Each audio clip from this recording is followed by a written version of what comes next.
Hey, what's up everyone? My DCS World hangar just grew a little bigger with the addition of the JF-17 Thunder by Deka Ironwork Simulations, and it's been a blast carving up the skies with this bird. For those out there that do not have this module, perhaps this video will give you some insight on its current status and what it has to offer. As of this video, JF-17 is in early access and available only for the open beta version of DCS World. Despite its early access status, all of the major system components are included. It comes with air-to-air and air-to-ground capabilities, including ground mapping, a targeting pod, a data link pod for TV-guided missiles, and an electronic countermeasure pod known as the Self-Protection Jammer, or SPJ. Let's have a look around the JF-17. On the outside, it has a very unique look drawing from a mix of aircraft like the F-5, F-16, and MiG-21. On the inside, the JF-17 has a contemporary glass cockpit with no round dials. The engine startup is streamlined and relatively quick once you go through it a few times. The multifunction color displays have a robust and intuitive menu system providing access to many systems and submenus such as the EFIS display, nav data, fuel, flight control system, data transfer cartridge, airfield data, and engine performance. Some interesting observations of this cockpit. A very handy feature is the data cartridge. Before you depart, you can set pre-planned and route planned points and waypoints on the F10 map, update the cartridge, load it, and now those points are available for precision munitions and navigation. For those accustomed to aircraft like the Warthog and Viper with the TMS and DMS switches, setting up your flight control system for the JF-17 may be a little challenging at first due to the differences in terminology. Overall, it's a great looking airplane with a glass cockpit including an intuitive avionics menu system and a simple panel arrangement. The available weapons include a variety of air-to-air and air-to-ground munitions. It's not a huge selection, but enough to pack a fighting punch. On the air-to-air side, the JF-17 carries the PL-5 infrared guided missile for short-range engagements and the SD-10 active radar homing missile for medium-range BVR engagements. The air-to-ground weapons include a powerful array of unguided, guided, and GPS precision munitions. The one weapon that stands out is the CM-802 missile coming in two variants, the AK and AKG. The AK is designed for anti-shipping, while the AKG is designed for land targets. The CM-802 is essentially a cruise missile with a range of up to 150 kilometers or 80 nautical miles, providing a lethal punch from long distances. It can be planned via the mission editor or F10 map. Another powerful air-to-ground weapon is the GB6, coming in three variants, the vanilla GB6, HE, and SFW. The GB6 is equivalent to the JSOW found on the Hornet. Release the weapon and it grows a pair of wings while gliding to its target. Additional air-to-ground weapons include unguided bombs and rockets and laser-guided bombs and rockets. The laser-guided rockets are very similar to the Vickers missile used by the Black Shark helicopter. When the JF-17 is lightly loaded, it is a rocket ship on takeoff. With full fuel and full external payload, the takeoff roll is much longer and it will need to be gently flown off the runway. If you rotate too aggressively, you will experience a tail strike and damage the airplane.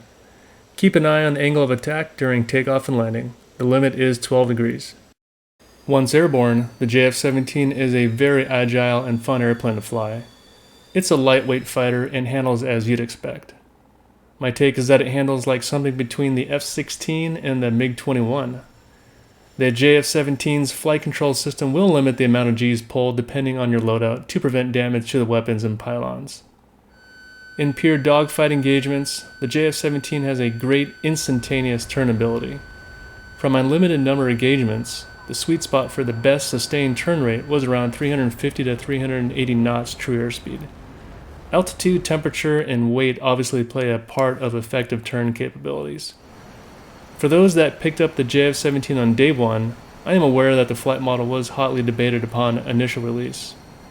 Let me know if the flight model has been updated in any way since day one. The airplane's small size limits the amount of fuel it can carry, thus limiting its effective combat radius. You'll need to be mindful of afterburner use, as it will drain your fuel if you don't keep an eye on it. In a recent open beta update, Deka added air-to-air refueling, which is part of the real-life Block 2 variant. The refueling probe can be installed and removed by the ground crew menu. External fuel tanks are available, but keep in mind they will take up valuable pylon space, limiting your offensive capabilities. The KJL-7 radar includes air-to-air and air-to-ground capabilities. The radar has a short range of only 55 nautical miles, a horizontal arc of 120 degrees, and a variable vertical arc which is customizable. The air-to-ground radar currently has two modes, MAP and GMTI. The MAP mode can be used to supplement navigation to a specific target or waypoint. GMTI can be used to detect moving targets on the ground. The radar also comes with an air-to-sea mode, which offers two sub-modes, C1 and C2. C1 is a basic naval attack mode to lock static and moving targets. C2 can search moving targets only. Defensive systems include flares and chaff, a radar warning receiver, and the KG-600 Self-Protection Jammer, or SPJ. As of this video, the SPJ works against AI targets only, but not other players in multiplayer. A handy feature regarding the chaff and flare system is the ability to customize preset programs located in the Special tab in the Options menu. This will need to be accomplished before you enter the cockpit. Data link in the JF-17 displays the big picture of the dynamic battlefield on the horizontal situation display, or HSD. Currently, data link on the blue side works properly, but data link on the red forces does not work with the existing AWACS aircraft. It is being worked on, and hopefully we'll see a fully functional data link system for both sides later this year.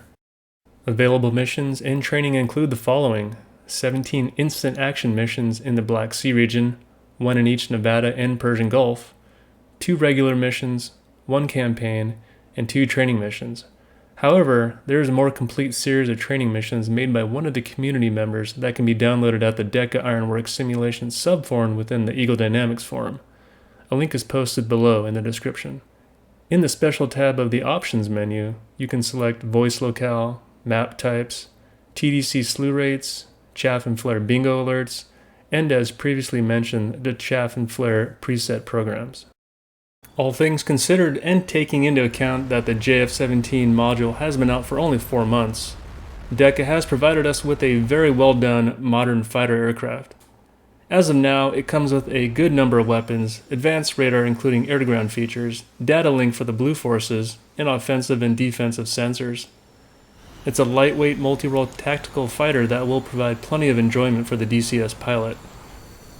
The JF-17 is certainly a worthy adversary as a Red Forces airplane to go up against your friends online. It can launch cruise missiles from 100 kilometers away, wreaking havoc on high-value targets, and quickly switch to a close air support role, unleashing laser-guided rockets and GPS munitions on enemy ground targets. I hope you enjoyed this video and perhaps it answered some of your questions. If you have any additional questions, please comment below and I'll do my best to answer them. Thanks for watching. Until the next video, fly safe and have fun. See ya.